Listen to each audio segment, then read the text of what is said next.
De 35 mètres avec ses 9 étages extensibles à 10. L'immeuble est visible des 4 coins de la CI2000. Ce bâtiment futuriste est visiblement en chantier, mais déjà construit dans la tête de son concepteur. Il s'agit du futur siège d'IBI Group, une des réalisations de la société Builders.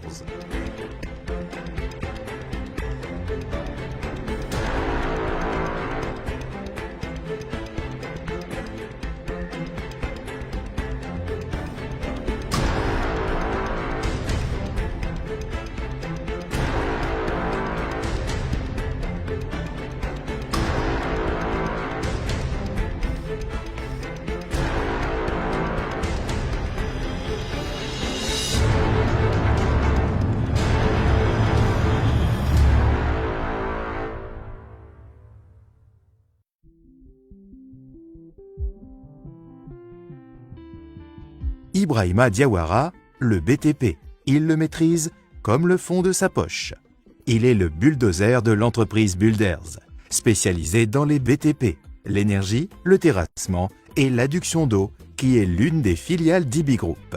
Toutes ces journées commencent par ce petit tour au bureau pour évacuer les quelques dossiers qui l'attendent. Afin de relever ce défi, chaque seconde compte. Dans son programme, il doit visiter quelques grands chantiers qu'il a décrochés par un appel d'offres international grâce à son expertise. Diawara est une main de fer dans un gant de velours. Mais pas question de l'appeler un champion du BTP, car il est modeste. Entre la poursuite des études après le bac et se lancer dans l'entrepreneuriat, le choix est vite fait. Son entreprise a fait ses preuves dans la réalisation des adductions d'eau. La station compacte d'eau de Kabbalah à Kalabankoro en est une illustration éloquente. Ce matin, première escale, Lhassa. Ibrahima Diawara et ses hommes réalisent ici 2 réservoirs d'eau de 5 millions de litres chacun, soit 10 millions de litres total. Il est regardant sur la qualité des matériaux utilisés. La qualité du béton est extrêmement importante, le dosage du béton. Pour que l'ouvrage puisse tenir et respecter les normes, il faut que la qualité du béton soit impeccable. Extrêmement important de regarder les détails, quand est-ce que ça a été mélangé, quel est le dosage de l'eau, quel est le dosage du ciment, quel est le dosage de sable. C'est extrêmement important pour avoir un bon béton. Après Lhassa, nous enjambons la colline du Point G, où la société travaille d'arrache-pied sur un château d'eau de 500 000 litres sur une hauteur de 22 mètres. Du Point G, notre visite du chantier nous amène à Missira, sur les hauteurs du marché de Médine, où Builders est en train d'y réaliser un réservoir d'eau de 5 millions de litres. Et cela pour le renforcement de la capacité en eau potable de la ville de Bamako à partir de la localité de Kabbalah, appelée Projet Kabbalah, et qui a pour objectif d'assurer l'accès plus facile à l'eau potable des populations de Bamako. Notre parcours se termine dans cette journée par la visite des travaux du réseau du même projet sur plus de 240 km pour le soulagement des habitants de la ville de Bamako. Ces gigantesques travaux sont financés par la Banque islamique de développement, BID. Builders, en tant qu'entreprise pluridisciplinaire, a une ramification dans l'énergie. La réalisation du projet d'interconnexion EDM de moyenne tension sur 250 km de réseau, Sélingué, Ouélé-Soubougou et Sélingué, est une première pour une entreprise malienne. Par ailleurs, il convient de citer le projet appelé des civils, Gao, Markala, Nioro du Sahel, Sélingué, Kita et Bougouni, confié aussi à Builders pour sa réalisation et qui a pour objet l'amélioration de l'accès à l'eau potable des populations de ces localités. Notons que cette même expertise, ce savoir-faire d'IBI Group, à travers sa filiale Builders, est reconnue à l'international, notamment en Côte d'Ivoire, où les plus hautes autorités n'ont cesse de tarir d'éloges face à la prouesse réalisée sur la station de traitement d'eau d'Abata, avec une capacité de 36 millions de litres et un réseau de canalisation pour le renforcement de la desserte de la ville d'Abidjan. L'avantage fondamental de quelqu'un qui est originaire du continent, c'est qu'il fait les choses avec dévouement, avec engagement, avec passion. Ce n'est pas seulement un chantier. Les entreprises qui ont travaillé sur ce chantier, comme je vous le disais, elle a travaillé en Côte d'Ivoire comme si elle était au Mali. Elle a vécu les problèmes d'insuffisance d'eau potable des populations comme si c'était les Maliens à Bamako qui n'avaient pas d'eau à boire. Et on ne travaille pas avec le même état d'esprit, on ne travaille pas avec le même engagement. Donc ce qui est la source de notre énergie, de notre inspiration dans ces grands chantiers, c'est l'amour de notre pays, c'est la volonté de faire en sorte que le quotidien des populations s'améliore. Aborder le marché international est extrêmement difficile quand chez soi on n'a pas fait ses preuves. Je crois que cette entreprise a fait ses preuves au Mali, cette entreprise aujourd'hui fait ses preuves en Côte d'Ivoire et nous sommes fiers d'avoir pu contribuer à cela. Et ce qu'on lui souhaite de mieux, c'est de continuer sur sa lancée pour pouvoir faire les preuves au niveau continental et pourquoi pas international. Disons que les travaux que nous avons vus être effectués par cette entreprise l'ont été à notre satisfaction. C'est vrai que ce n'est pas toujours facile, mais nous pensons qu'aujourd'hui, si nous avons pu inaugurer cette station avec la présence du président de la République en personne, c'est bien que les travaux ont été faits conformément aux règles de l'art. C'est un partenariat gagnant-gagnant. Je dirais même que c'est un partenariat sud-sud. Parce que bien souvent, lorsque les infrastructures sont à construire, l'inexpérience de nos entreprises locales ou sous-régionales font que nous faisons appel à des entreprises internationales venant d'Europe. Mais pour ce cas précis, on pense que l'exemple de Builders peut nous permettre de développer le partenariat sud-sud. C'est une satisfaction générale. Je peux recommander même Builders à soumissionner à des appels d'offres futurs. Rappelons que ces projets étaient financés par la BID et la BADEA.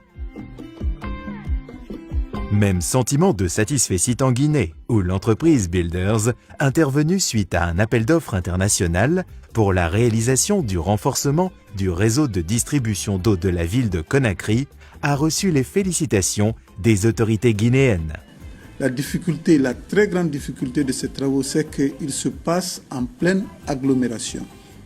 Et vous avez dû le constater sur le terrain, l'entreprise a mobilisé des moyens très importants. C'est des bulldozers, c'est des pelles mécaniques qu'il a mobilisés pour que les travaux se fassent en pleine agglomération avec ces engins, des engins aussi lourds.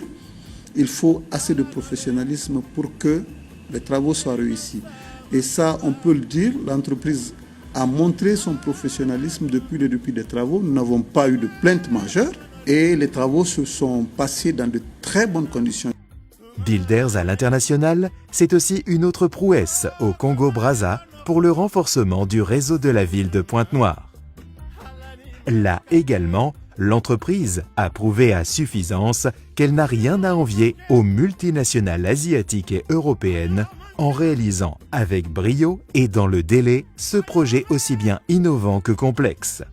Nous faisons une escale à Zinder, au Niger, où Builders est en plein chantier afin de réaliser un très grand projet de renforcement du réseau d'eau de la ville de Zinder, financé par la Banque mondiale.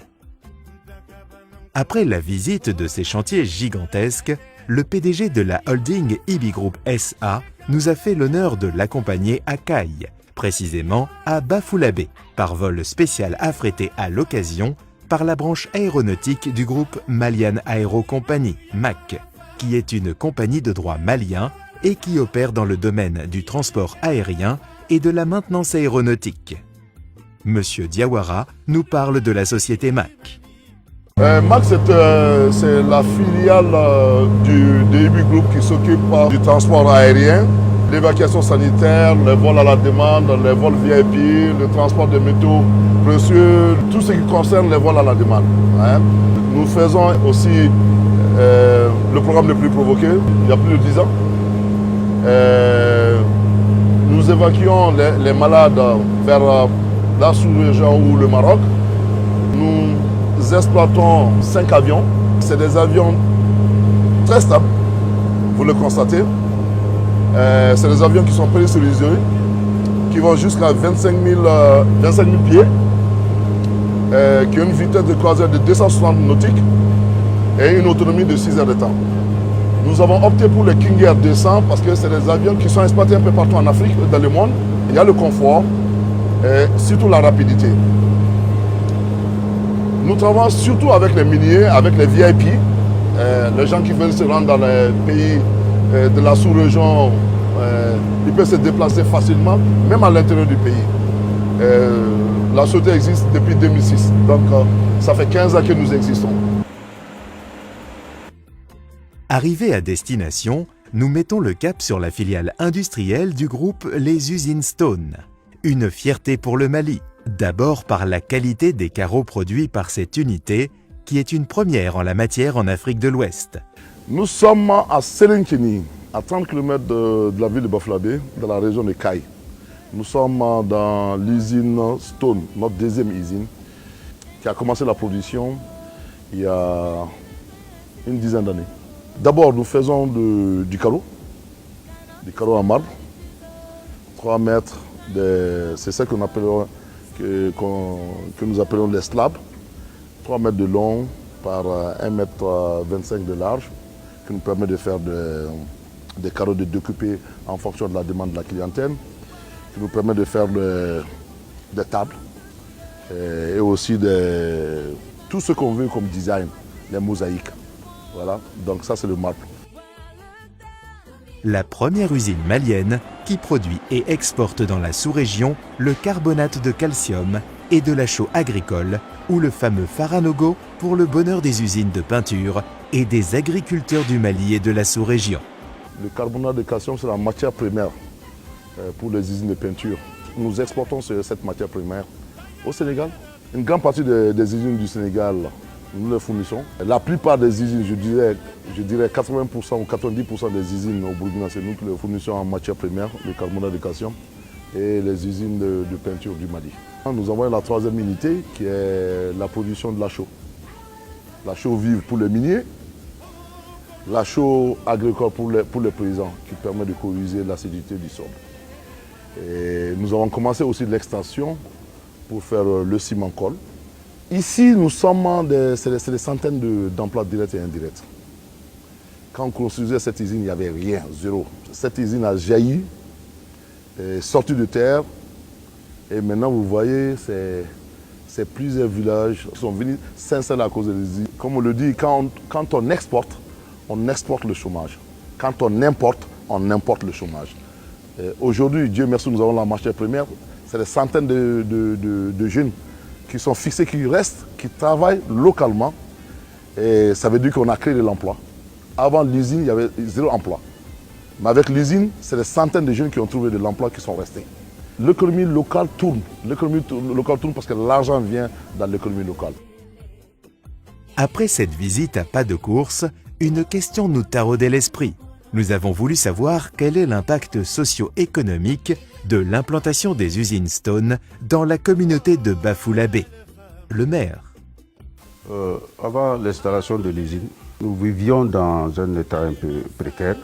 Économiquement, même les taxes et impôts que nous devons recouvrir en tant que commune, en tant que mairie, on avait des difficultés. On a constaté qu'avec l'arrivée de l'usine, ça amenait des facilités de recouvrement d'impôts. Ensuite, dans l'environnement de l'usine, les travailleurs qui sont essentiellement des travailleurs de chez nous, des ressortissants de la localité, ont eu un changement de vie. Ça veut dire quoi? Au moins, d'abord avoir bien à manger, se soigner un peu, parce que l'usine a intervenu chez nous par rapport, par exemple, à l'installation de la maternité rurale à côté, qui est vers l'usine. Ça, c'est un apport. Ensuite, tant que cette communauté sur place a eu l'occasion d'être employée au niveau de l'usine, automatiquement, ça fait des retombées au niveau de cette communauté. Donc on sent aussitôt le changement de vie au niveau de l'usine. Le maire a également tenu à nous mettre dans les confidences du plus grand projet agricole de la région de Caille, précisément de sa commune à Bafouladé, lancé par Ibi Group à travers sa filiale Diazon. Cela consiste à aménager 10 000 hectares, ce qui permettra d'assurer l'autosuffisance alimentaire de la région de Kayes, voire du pays. Jason, nous l'avons demandé. Nous l'avons demandé à partir des liens personnels qui existent entre nous et M. Diawara. Il pouvait faire ça ailleurs. Mais nous, on a voulu qu'il soit au niveau de notre commune pour effectivement apporter des changements. C'est d'abord le conseil communal qui a délibéré pour demander l'arrivée de Jason dans notre commune. Le premier facteur d'ailleurs que les chefs de village ont mis devant, le représentant, le coordinateur des chefs de village est là, M. Diallo, ils ont insisté sur certains points. D'abord l'emploi des jeunes et les services socio-économiques qui suivent, qui sont comme des retombées principales de la chose, les activités. On a mis tout ça dans un cahier de charges que nous avons partagé avec Jason. Donc ça veut dire qu'il y aura l'emploi des jeunes, il y aura l'alimentation automatiquement, ça va jouer en faveur de l'environnement. De retour de ce site, nous avons été surpris par une impressionnante colonne de camions frappée au logo de Diawé, la branche transport terrestre du groupe. Le promoteur nous a confié que le pays étant enclavé, il était une obligation pour le groupe de se doter d'une flotte de camions afin d'assurer le transport de leurs produits au Mali et à l'étranger. Nous pouvons le dire sans se tromper, le Mali peut compter sur un jeune groupe montant, avec une vision panafricaine reposant sur des cadres dynamiques, compétents, à même d'amorcer son développement et son émergence.